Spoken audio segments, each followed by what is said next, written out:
Naisseltsi majast on saanud loodusmaja, kuhu on kaasatud vabatahtlikke ja külaelanikke. Siin on küla loodusklass. Ja siin on toimunud õpitoad ja talgud. Siin on erinev tehnika, mikroskoobid, kolvid, mis iganes ja siin on siis, see on nagu toimima hakanud looduskeskusena.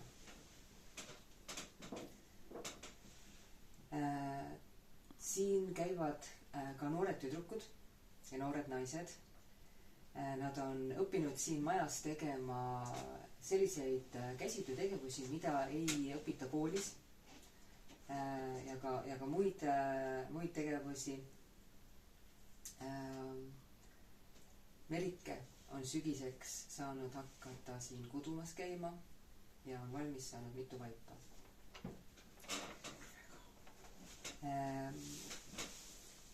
Siin majas lisaks inimestele elavad ka loomad. Siin on sellised ruumid, kus siis väikesed loomad toimetavad ja nende eest käivad siis hoolitsemas lapsed ja suuremad inimesed.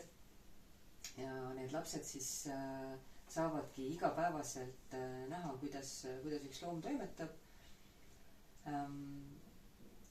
Ja kooliga koostöös ja Spring projektiga koostöös on hakanud toimuma siis sellised lapsi päriseluga kokku viivad ekskursioonid, töötoad.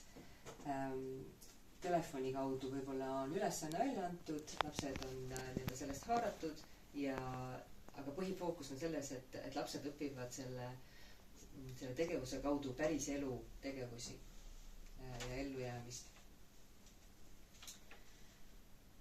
Siis on septembriks veel juhtunud see, et meie väärikad daamid saavad regulaarselt edasi anda oma elukogemust, teooriat ja praktikat.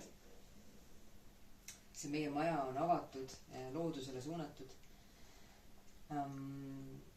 Ja kool siin küll enam ei toimeta, aga inimesed, noored ja lapsed käivad siin ikkagi regulaarselt.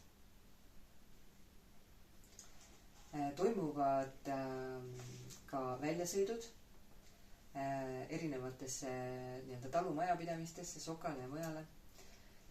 Ja nende väljasõitude kaudu on toimunud erinevad tegevused, kus lapsed õpivad vanasõnu ja inimesed maksavad selle eest, et nad saaksid tulla siia, teha mingisugust tööd siin ja saada selle kaudu väärtuslikku kogemust oma eluks.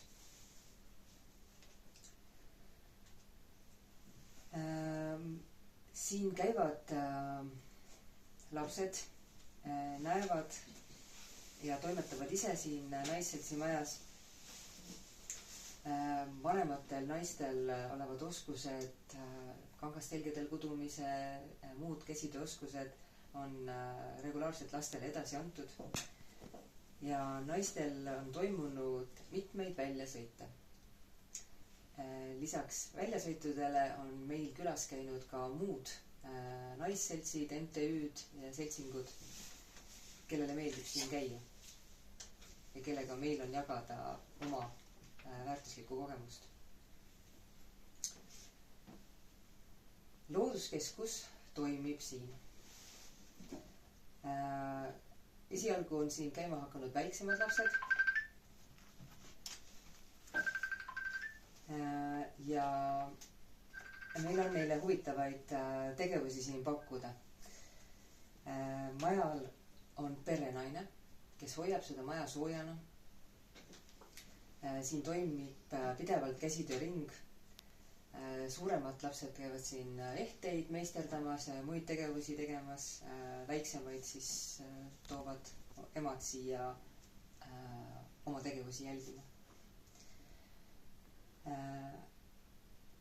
Lüllemäe Karula Naisseltsi majast on saanud loodusloomemaja.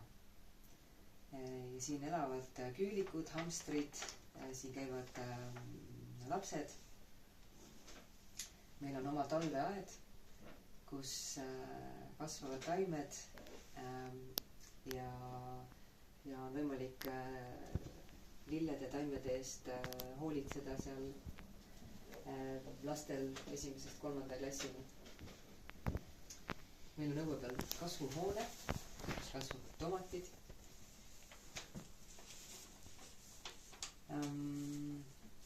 Naisseltsist on saanud meie külas, meie kogukonnas selline maja, kus igasugustel inimestel, olenemata sellest, kas nad on Naisseltsi liikmed või mitte,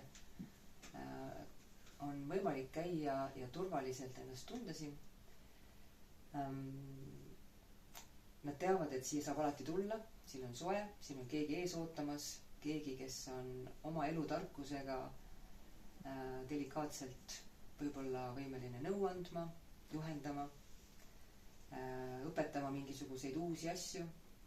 Siin on mitu erinevat ruumi, kus saab harjutada söögi tegemist, ise lihtsalt süüa teha, kui tahad, meisterdada, kududa, õmmelda, puiduga tegeleda. Ja see Naisselts on nagu selline katus meie kogukonna jaoks. Ja ühtlasi on see Naisselts ka liim, mis liidab siis kokku meie piirkonnas elavad naised, kellel on elukogemus, oskused, tarkus, ja liidab kokku noortega, kes võib-olla omal aral moel tahavad õppida, liidab kokku kooliga ja Naisselts on oma väärtust näidanud palju suuremal moel, kui seda praegu me arvata oskame.